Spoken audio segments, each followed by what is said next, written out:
گڵدانی شعر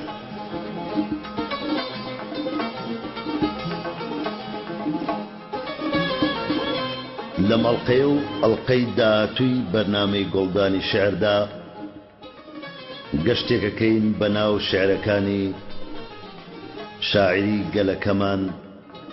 مامۆستا محەممەد ساڵح دیلاندا و کۆمەڵی شعر لە هەردوو دیوانەکەی دیوانی دیلان کە ساڵی 1969 چاپکراوە و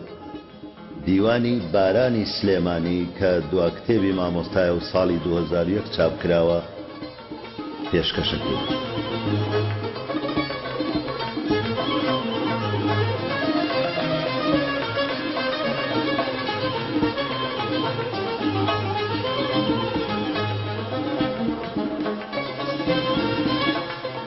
بەشی دووەم.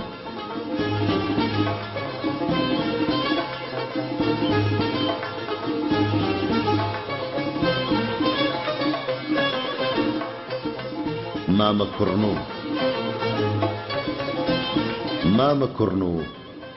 ڕاکشاوی گردەکەی سەیوانەکەم، سەرڕەحەت دڵبێگرێ گوێشکە بۆ داستانەکەم، سەیرە بەزمە هەڵپەڕینە پڕ لە قاقا و خەندەیە، نارەتەی گوێ کەڕەکە جۆش و قوڵی سەیرانەکەم، ئەرخەوان سوورە بەهارە گوڵشەنە ڕازاوەیە، دەشت و کۆ ڕەنگین و پڕشۆیە وەنەوشەیانەکەم، خەرمەنی لالە لە کۆساران و پێدەشت و نشێ و سوورترە لەو خوێنەباری وەی کوڵی گریانەکەم، دلبەران سرک و بەناز و ڕەوتی نەرم و ئیستەکەی سەد توان جەگرێتە ئاهوی دەشتەکەی شێروانەکەم، هەڵبڕە چاوی نمایش تێر سەرنجی ورد بدە، وەک بەجێت هێشتوا نەماوە شارەکەی جارانەکەم، ئەو بەهارەی تۆ بەجێت هێشت پڕ برینی تازە بوو، پڕ لە ئافاتی لە پڕ بوو بۆ گوڵی ئینجانەکەم، ئەو گوڵەی ئاواتی کورد بوو بێتە پشکوتن دەمێ، ڕایوەشێنێ بای شەماڵی نەرمی کوردستانەکەم،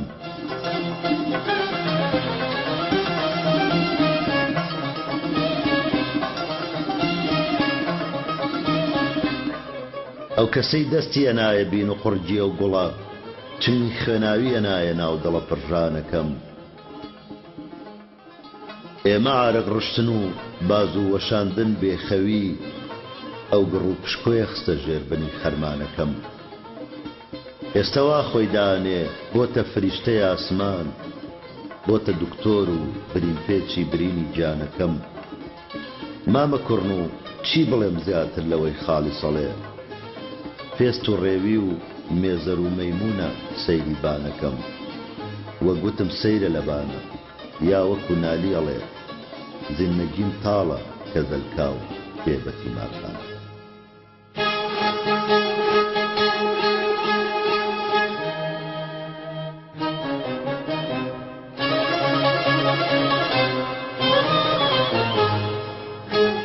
شەبق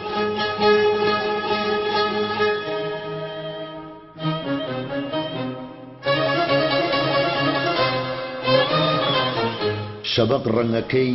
سوور و خوێنینە، مژدەی ڕووناچی ڕۆژگاری ژینە، بۆ لەشی کشوماتی بێدەنگی دەرزی جوڵێ و ئاگری تینە، بۆ جەستەی کفتی ئازاری مەینەت مەرهەمی شەوق و دەرمانی بینە، بۆ دنیای تاری دەستە ئەژنۆیی بووکی مرادی سواربووی زینە، بۆ گیانی تاڵ و درێژی شەوگار شەکری هیوا و شانەی هەنگوینە، بۆ خانەی پەست و قوڵی مەلولی چەپکە گوڵێکی بە پێکەنینە، بۆ چاوی قورس و هەواڵوی سستی بروسکەی تیژی ڕاچڵەکینە.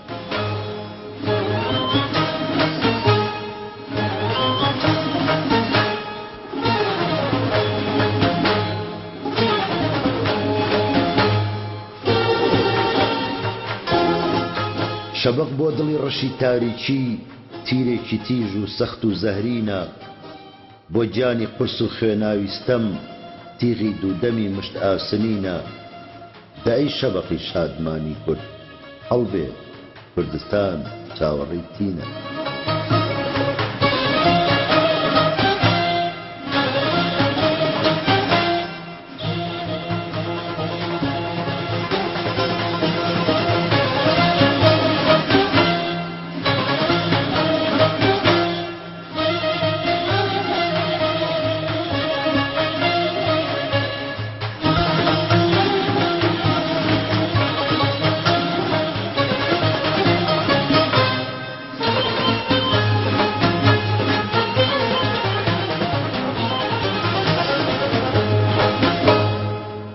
نێرگس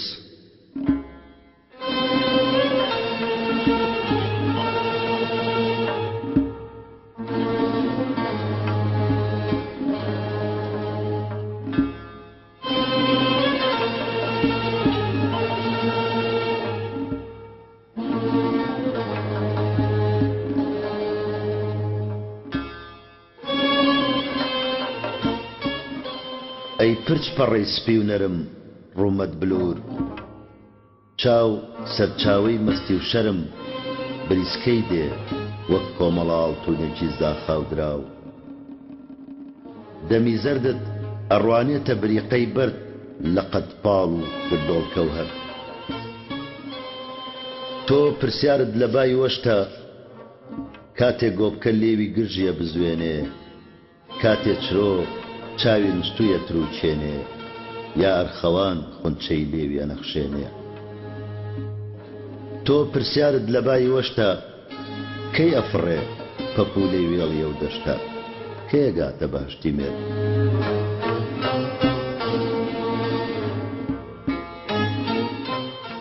وەڵام نییە هەرچی هەیە وەک تەمەنی گوڵاڵەی سوور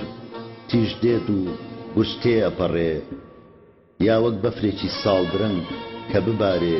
چۆن ناگاتە دەم ئێوارێ. ئابە و جۆرە با چرۆ لەگەڵ گۆبکەی داهات دێن و ئەڕۆن بە فرمێسکی ئاورنی شەو لاشەی لە ناوچوونیانە چۆن.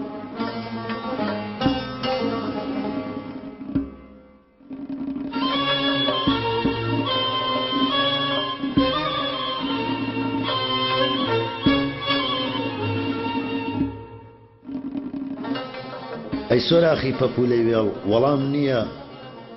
ناچار ڕووەکەنە یەکتر. ئەی پرچ سپی چاوپڕ شەرم دەم هەروەکو گەنجینەی زێر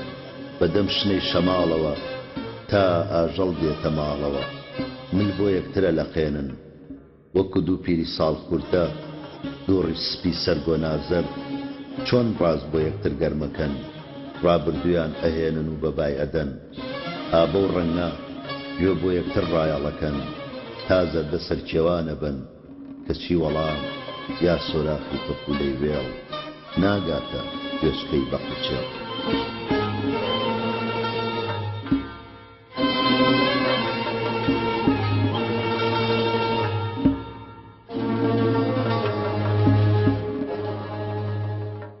لە پڕ هەورە گرمێنێ چەخماخەی سوور دڵی چیا ئاهەژێنێ، تاوی لێزمەی بارانی خوڕ پەڕەی نەرمت ئەوەرێنێ. بەڵام لە پاش پشووی ئاسمان چی ناو ئەنی هێرش گریان،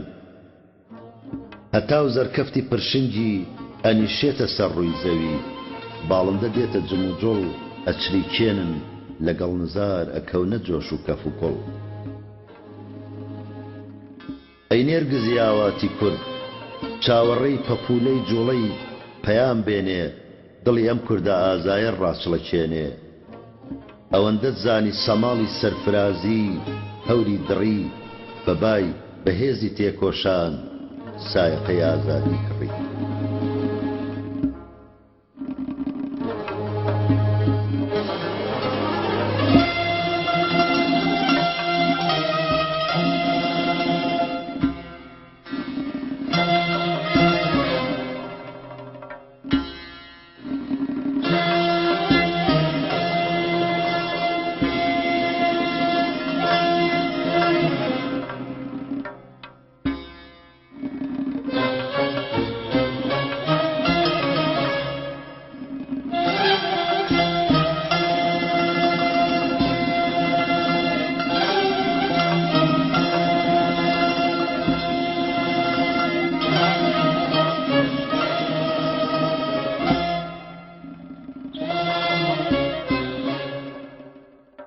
تاوان.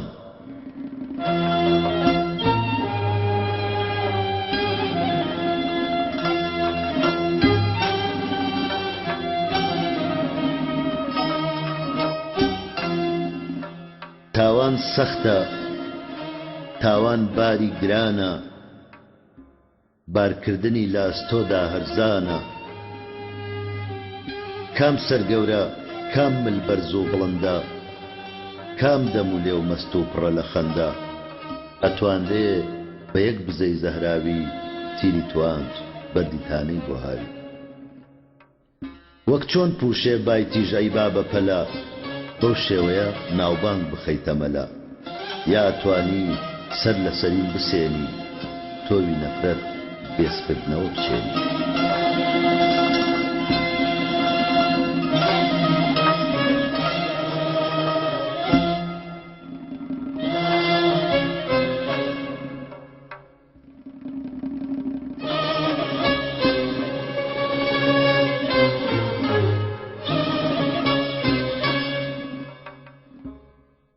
ئەی نازەنین،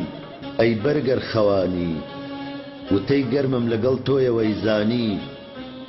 سەودا سەری ئەو گفتوگۆ دێرینەم، لە پسوتاوی ئەو یەکەم دەستگوشینەم. لەو دەمەوە تۆم کردووە بە تاسە، بێمەودایە کۆی دووکەڵی هەناسە. بێدوایی ئاشت با سوور و شێر بێ، نایە لە بن ئەگەر چیدی بەکوێر بێ. ئیتر بۆچی ئەم دەیتە بەرتیغی دەم، هیچ ناترسی بتسووتێنێ هەناسەم.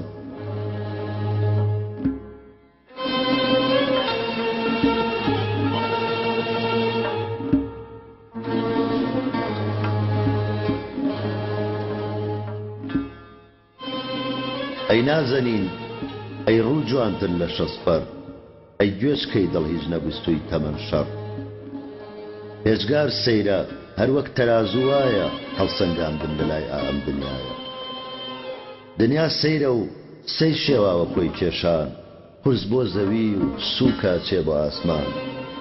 زەر شیرە مارە هێنن بۆ بێرە، گا لە شۆخی و خاوەن خەرمان بۆ گێرە. گورگ پاسەوان شواندانی لە گۆر جێڕە، مرد بۆ چەقەڵ مل درێژە پێخێڕە.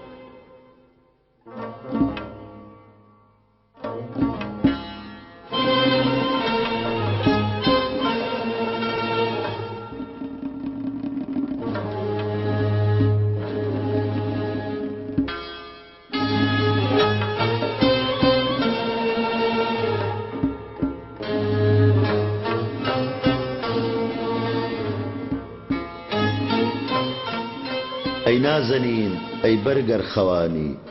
وتەی گەرمم لەگەڵ تۆیەوەی زانی. لەگەڵەوەی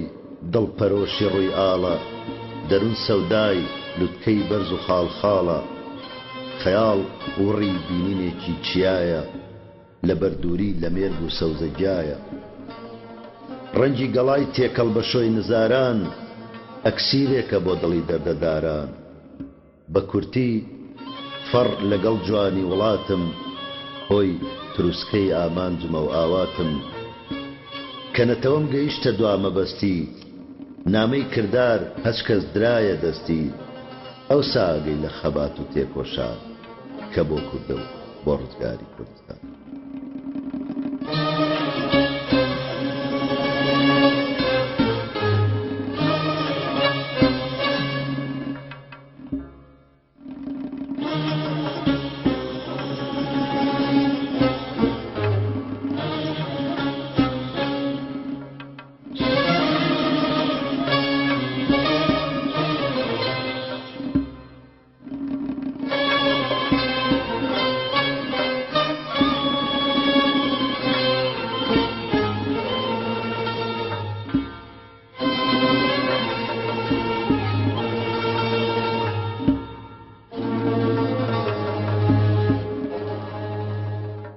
کەی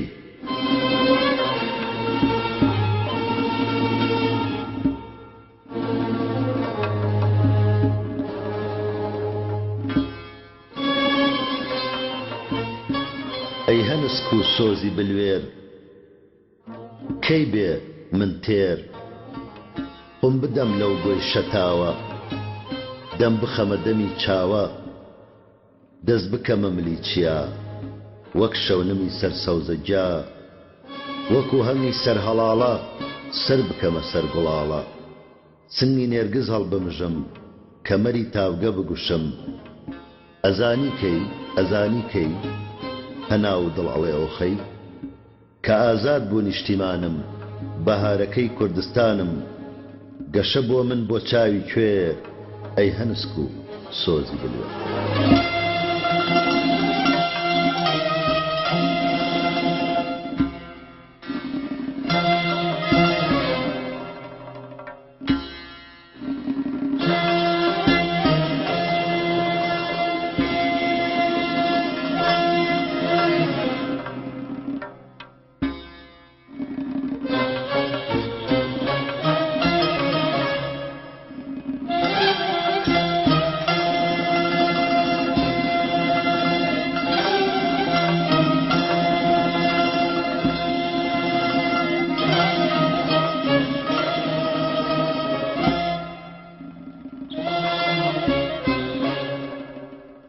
ڕەنگ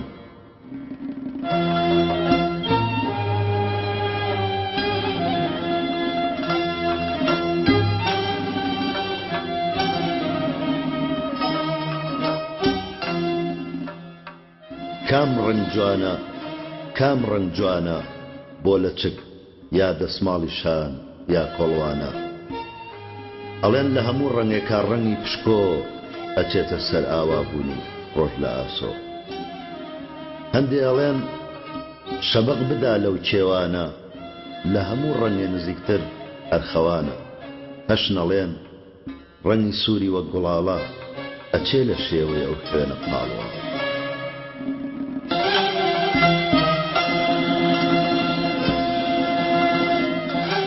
کەوابوو لە پشکۆی ئاڵی تێکۆشانە لە ئاسۆی سوور و پەمەی کوردستانە لە جۆگەی خوێنی ڕژاوی شەهیدانە لە دووتوێی گردی سەیوان و بادینانە لەو ڕەنگانە بۆ ئەو مل و باڵ و شانە بۆ کیژۆڵەی باڵا بەرزتر لە مردن پرزگرشتر لە ئەڵقەی زنجیری گردن چاوڕەشتر لە شەوی ئێستەی کوردەواری برژان درێژتر لە چەکی گوناهکاری بۆ تۆ لە چکێ دەسماڵێ کۆڵوانەیە ئەم ڕەنگانە شیاوی ئەو جێگانەیە بۆ تۆ ئەی کیژۆڵەی تۆ هەتاک و گەردن مابێ مایمانی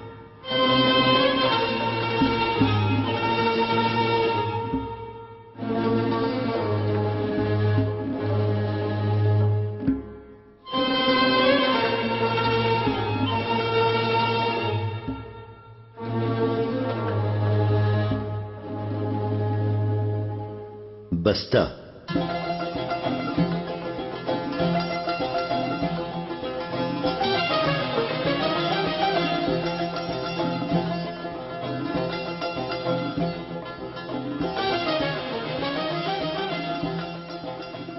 لە پەڕەی نێرگزی بزەی وەریوی لێو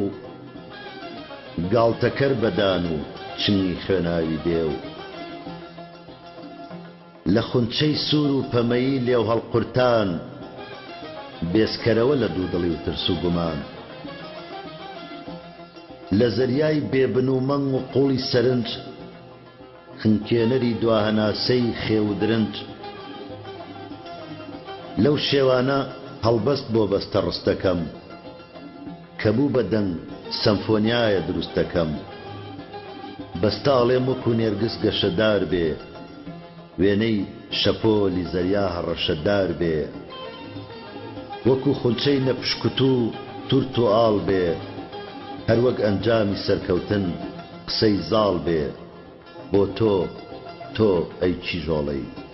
تۆ هەتاک و گەردوون مابێ بەستەیمانی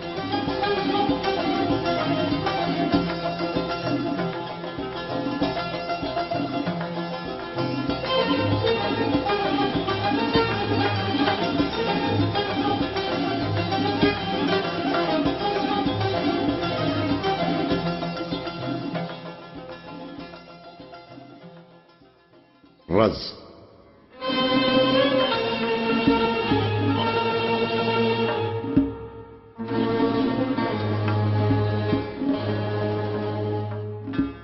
بەهار ئەیمەی ئەڵوەن و سادە نەتدیوە پەترۆی پیاڵەی بادە جەستە کە شەنگە هەناسە سوارە سەروڕی لەپە دڵ بریندارە هەناسە ڕەشە هەسپلی شاوە بانگ لە بەربین و قڕگا خنکاوە پێست بەسەر ئێسکا قرچ هەڵگەڕاوە لەشە جنراوە سرە بڕاوە لەکوێ شەراب لەکوێ شەراب بۆ لە ئێمە بوو بەڕێسکەی سەراب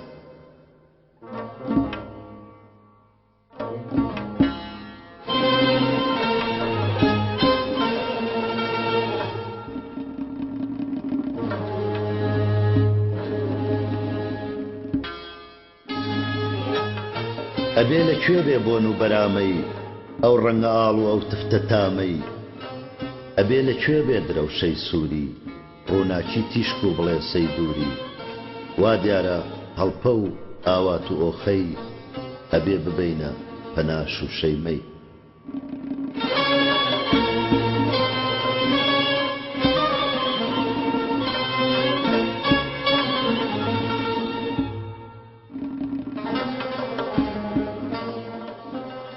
ئەی گردن ڕەوان وێنەی نازداران ساف هەر وەک نیگای چاوی خۆماران بێگەرد هەر وەکو دەرونی مەردان بێخەوش وەک گوڵی سای پەنابەردان لەکوێ شەراب لەکوێ شەراب بۆ مەزەی ئەوە گیان بوو بە کەباب وا دیارە هەڵپە و ئاوات و ئۆخەی ئەبێ ببەینە پەناک و پەیمەی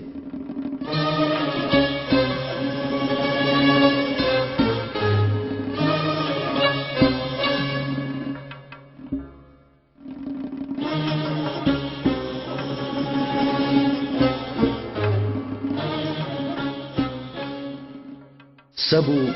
ئەی کانگای بیری ئیفلاتون پیاڵە و شوشەوا بوون بە هەپرون وڕن هەر وەکو ئەستۆی نالەبار خاشن بە وێنەی زنجیری زۆردار ونن بە وێنەی تۆزی بابردوو تەفرن بە وێنەی تۆزی بابردوو لەکوێ شەراب ئەوا تاسەیمەی هەست نقمەکە وەک زەریای بێپەی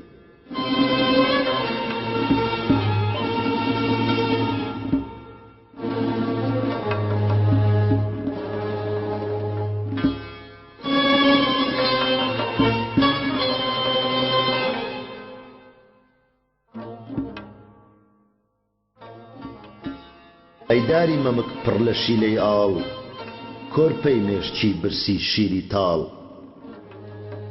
گرۆزە بۆ یەک مژ و یەک دڵۆب بۆ شەوی خەیاڵ ببێ بە گڵۆب ڕۆشن کا دنیای هەستی من هەر وەک چرایە بۆ ناو بیرێکی نوتەک ئای کێ بێ بانگ و هاوار و پەیام بگەێنێتە گوێگۆڕی خەیام بڵێ هەی سەر شێت کوشتەی گەڕیتە گەرتێ تاماوە یەک تۆت نرخ و فەڕ تۆ لەسەر باکەی شوشەکەی شکان لەگەڵ خودادا کردت بە زۆران هەڵسە بەرەوە ئەم ناوە هەڵتوتێ نەک شوشەشکا وا ڕەزە سووتێ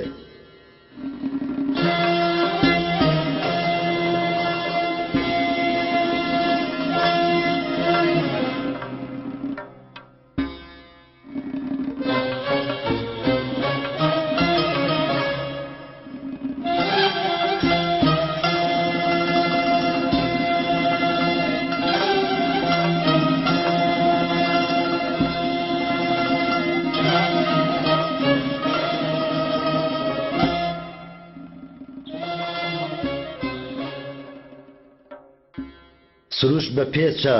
خوار و چەپگەردە لە جێ ئاو بێ ڕەقەن و بەردە لە جێ زەوی نەرم و هەڵۆڵ بێ ئەبێ خوڕی ئاو تۆزی دەهۆڵ بێ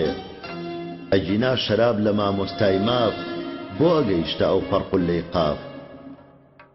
قاتی شەرابە گیانی ئیفڵاتون سەر دەرکە هەتا نەبووی بە مەیمون بەرەو مەڵبەندی کوردستان ڕەوتێ نەک و پەشکا وا ڕەزە سووتێ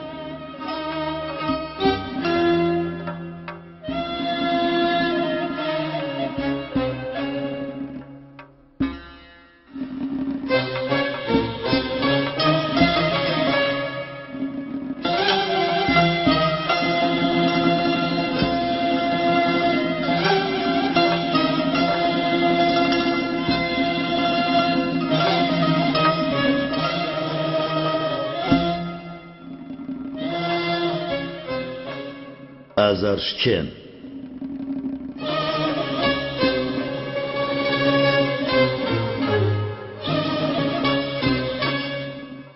خەستەخانەی دڵ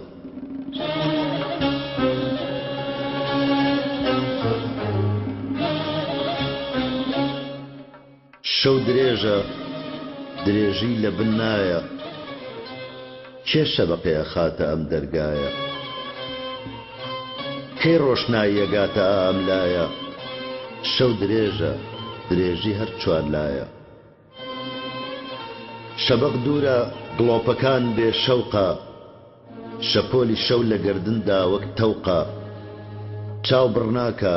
گلێنەش لە من ئەوقە هاتوچۆی سێبەری ڕەش بە زەوقە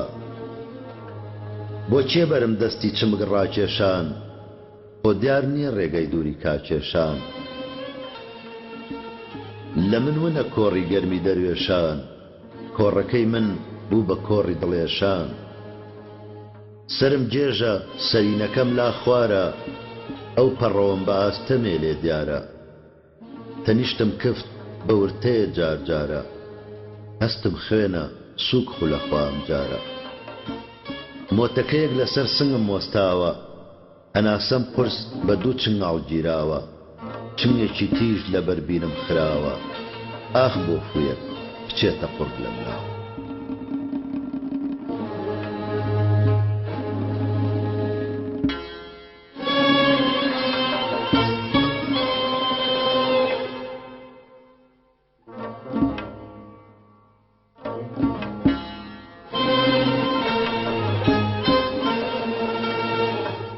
فریشتە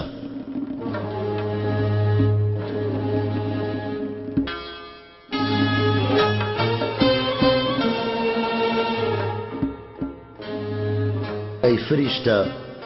بەم شەوگارە درێژە تۆ پێم ناڵێی کێیە خەریکی نوێژە ورتەیەک هات وتی کاکە لە مێژە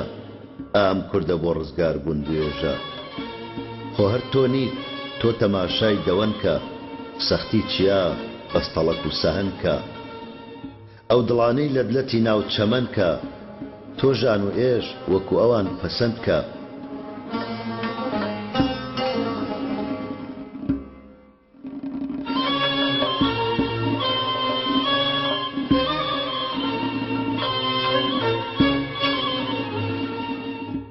خۆ تۆ لای خۆی بەستەبێژی ئازاری بولبولێکی باڵپێکراوی کەناری هەردەگەڕی باخچەی گوڵی بەهاری تۆ ئاوازی درێژی سەرچناری تۆ دەنگخۆشی بنەڕەتی ئەم دەردەی شاخ بڕوخێ تۆ لەم بناغە بەردەی لە بنایی تۆ سەرچاوەی ئەم هەردەی تۆ سرودی نەسراوەی ئەم کوردەی لێوی چیا سووک بنێرە سەرسنگت گەڵای بەڕوو بگرە بە هەردوو چنگت دڵۆب دڵۆب بگاتە خوێن ئاوڕنگت تێر بمژە دەمی هەڵاڵە و شنگ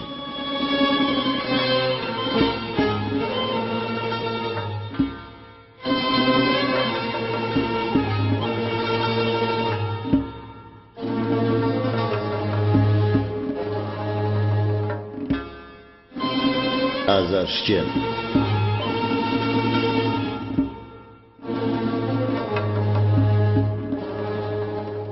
ئای چەند خۆشە بە ئاستەمێ گوێم لێیە ئام دەنگە دەنگی دڵە هیچێیە ڕێگە چۆڵکەن ئازارشکێنی پێیە دوو ئاوانەی تاوگەی زەڵمەیان زێیە ئەی چارە سەر ئەی متورفەی ئاسمانی تۆ ئەم چارەت لە کۆ بۆ من هانی تۆ خەیاڵی یا هەناسەی یەزدانی وا لە بنەرمی لۆکەی بریلی جانی ئەی لێو تەنت ئەی پرج ڕەشە ڕێحانە چی تۆی هێنا بۆ سرەوتی ئەم جانە کێ پێیوتی سنگ بریندار دیلانە وەرە پێشێ وادەی ئاغەڵ کێشانە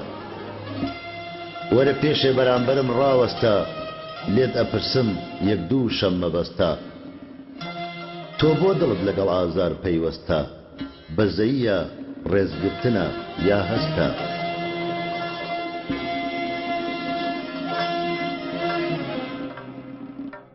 پەیمانم بێ لەگەڵ فرمێسکی چاوە لەگەڵ پرچی ئاڵۆسکاوی تاوتاوە هەتا شێوەی ئێش بمێنێ لە ناوە شەرتە نەڵێم هەرگیز نەڵێم ماڵاوە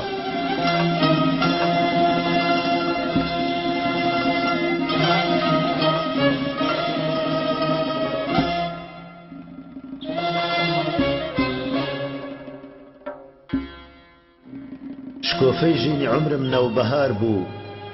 وەکو پشکۆ لە شەوگارە دیار بوو تەمەن کورتە وەکو کورتی گوڵاڵە لە لێو ئەڕژا بەخوڕ ئەو خوێنە ئاڵە لە کوێن خوشکان ئێوەن دەشتی ژینم دەباس کتان بنێنە جێ سەرینم بە کۆمەڵ لێو بنێنە سەر هەناسەم کە ئێوەن کردم ئەنجام تاسم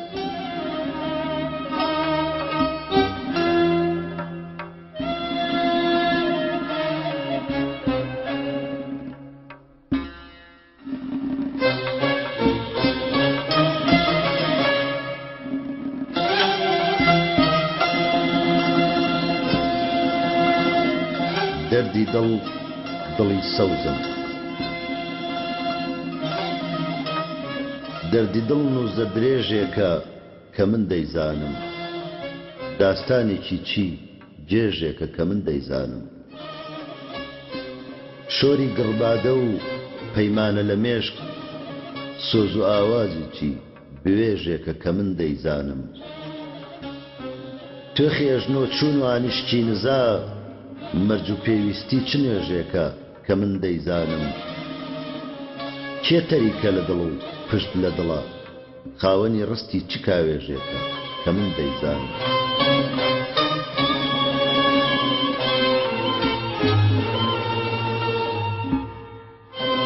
دڵی سەوزم لە زەردی تۆ دەلەرزێ لە ساردی تۆ گەرم بۆ تۆ دەلەرزێ لە دووری تاوەکو ئاهوی گیراو لە ناو داوە بەهۆ بێهۆ دەلەرزێ لە بەردەم تا لە کاتی تێپەڕینە وەکو موویەک نزیک پشکۆت دەلەرزێ وەگەو ێوارەی مان کەوتە خوارێ وەکو پەردەی دەمی ئاسۆ دەلەرزێ دڵم خوێنە گوڵە ئەندام و جەستەت بە خوێنی دڵ وەکو شەو بۆ لەرزێ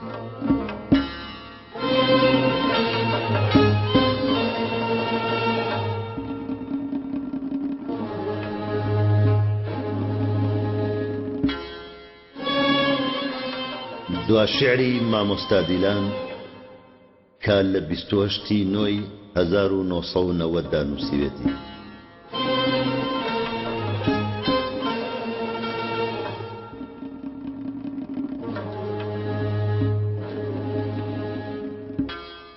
ئەیژی لە مۆی فرمێسکی سەرگۆنای لۆت